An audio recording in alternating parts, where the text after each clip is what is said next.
ముందుగా ఒక బౌల్లో 2 టేబుల్ స్పూన్ల అల్లం వెల్లుల్లి పేస్ట్ తీసుకోండి.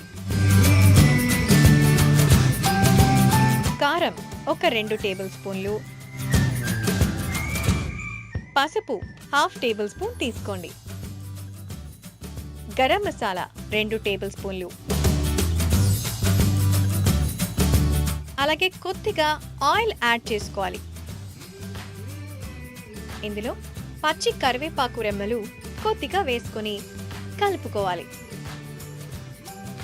సో ఇది మెయిన్ మసాలా అన్నమాట. ఇలా మొత్తం మిక్స్ చేసుకోవాలి. ఇప్పుడు ఆల్రెడీ క్లీన్ చేసి పెట్టుకున్న చేప ముక్కల్ని ఇందులో వేసుకొని మసాలా అంతా చేపలకి పట్టించాలి.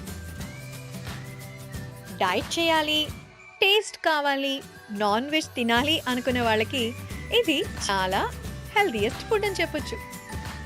Less masala, more taste. చూసారా కలర్ఫుల్గా ఉందా? ఇప్పుడు ఇందులో ఒక గుడ్డుని బీట్ చేసి అందులో కలుపుకోవాలి.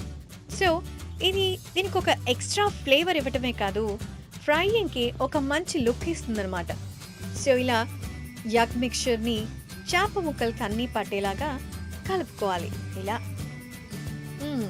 Looking so yummy.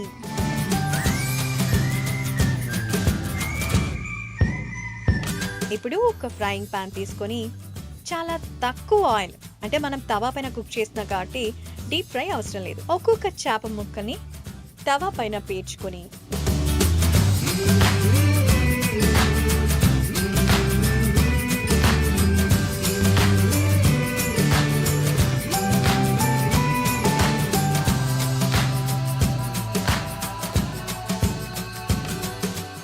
లైట్గా చుట్టూ ఆయిల్ అప్లై చేసి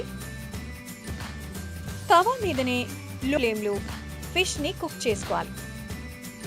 ఫిష్లో ఉన్న అడ్వాంటేజ్ ఏంటంటే ఆయిల్ తక్కువైనా సరే కుకింగ్ చాలా త్వరగా కంప్లీట్ అవుతుంది అండ్ టేస్ట్ కూడా అమోఘంగా ఉంటుంది. సో ఇలా చుట్టూ అడుగు మాడకుండా లైట్గా ఆయిల్ని స్ప్రింకిల్ చేసుకోవాలి. సో ఒకవైపు కుక్ అయిందనుకుంటే చేపని ఇలా తిప్పించుకోవాలి. చూసారా కలరే అద్దరింది కదా? ఇప్పుడు సర్వింగ్ ప్లేట్ తీసుకొని అందులో ఫ్రై చేసుకున్న ఫిష్ పీసెస్ని రెడీగా సిద్ధం చేసుకోండి.